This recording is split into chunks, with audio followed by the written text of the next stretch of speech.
ప్రత్యేక న్యాయస్థానం ముందు మన గౌరవ మాజీ ముఖ్యమంత్రి వర్యులు జగన్మోహన్ రెడ్డి గారు హాజరయ్యారు. వారు ఇంతకుముందు విదేశీ ప్రయాణం గురించి అప్లికేషన్ పెట్టుకున్నప్పుడు వారు తిరిగి వచ్చిన తర్వాత ఇక్కడ హాజరు కావాలని చెప్పి కోర్టు ఆర్డర్ ఉన్నది కాబట్టి ఆ కోర్టు ఆర్డర్ను గౌరవించి వారు ఈరోజు కోర్టులోకి వచ్చి ఈరోజు హాజరు కావడం జరిగింది. ఓకే, ఎన్ని నిమిషాల ప్రక్రియ అనేది జరిగింది లోపల? దాదాపు ప్రక్రియ అనేది 2-3 నిమిషాలు అయిపోద్దండి. ఓన్లీ ప్రెజెన్స్ రికార్డ్ చేసుకున్నారు. రికార్డ్ చేసుకున్న తర్వాత అప్లికేషన్ క్లోజ్ చేయడం జరిగింది. మళ్ళీ జగన్ కోర్టుకు రావాల్సిన అవసరం లేదా? అంటే ప్రస్తుతానికి అయితే కోర్టుకు రావాల్సిన అవసరం అనేది లేదు. ప్రత్యేకించి ఆర్డర్ ఏమైతే లేదు. మళ్ళీ కేసు ఉన్నది కాబట్టి కోర్టు ఉత్తర్వుల ప్రకారం వారు దాన్ని అనుసరిస్తారు. ఓకే, ఈరోజు పిటిషన్ క్లోజ్ అయింది. ఈ రోజు ఏంటంటే మన పాస్పోర్ట్ అప్లికేషన్ ప్రకారము పాస్పోర్ట్ తీసుకున్నారు కాబట్టి విదేశాలకు వెళ్ళారు కాబట్టి తిరిగి వచ్చిన తర్వాత ఇక్కడ కోర్టులో హాజరు కమ్మన్నారు కాబట్టి ఆ కోర్టు ఆర్డర్ని గౌరవించి వారి రోజు హాజరు కావడం జరిగింది. ఏమన్నా కోర్టు ఏమన్నా మాట్లాడిందా? కోర్టు ఏమన్నా మాట్లాడిందా? ఏం మాట్లాడలేదు. వారి యొక్క ప్రెజెన్స్ రికార్డ్ చేయడం జరిగింది అంతే. కోర్టుకి ఏమన్నా జగన్ అభ్యర్థన అంటే కూడా ఏం లేదు. జస్ట్ ఓన్లీ ప్రెజెన్స్ రికార్డ్ చేయడం జరిగింది.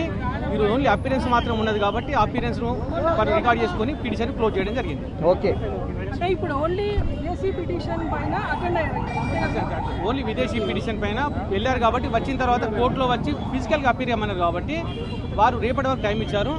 ఆ కోర్టు యొక్క వారి యొక్క ఆర్డర్ను గౌరవించి వారు ఈరోజు వచ్చి జగన్మోహన్ రెడ్డి గారు ఇక్కడ హాజరు కావడం జరిగింది. ఓకే, ఎలాంటి కామెంట్ చేయలేదు, ఎలాంటి క్వశ్చన్ చేయలేదు. ఓన్లీ వారి యొక్క ప్రెజెన్స్ మాత్రమే రికార్డ్ చేసుకొని పిటిషన్ క్లోజ్ చేయడం జరిగింది. కోర్టులో మాత్రం చాలా ఇబ్బందికర వాతావరణమే అయింది. ఇక్కడ ఈ జనాలు ఇంతమంది పోలీసులు మా అడ్వకేట్లకు క్లయింట్లకు చాలా ఇబ్బంది హాజరు కావడము. ఒక కేసు గురించి దాదాపు 1000 కేసులు ఇబ్బంది అయింది.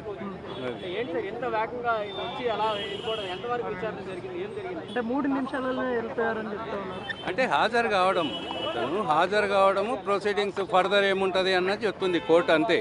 అందుకోసమే వాళ్ళ హాజరు కమ్మన్నారు కానీ ఫర్దర్ ఇచ్చేస్తారు. ఫర్దర్ ఎవిడెన్స్ దానిలో ట్రయల్ స్టార్ట్ అయిందంటే తొందరలోనే అయిపోతుంది. ఎక్కువ కాలం ఏం నడవదు. ఏం జరగచ్చు మేమెట్లా ఎక్స్పెక్ట్ చేస్తాం.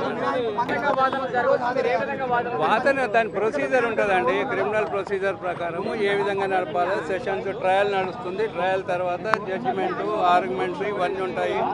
వాటి తర్వాత ఏం జరుగుతుందో జరుగుతుంది.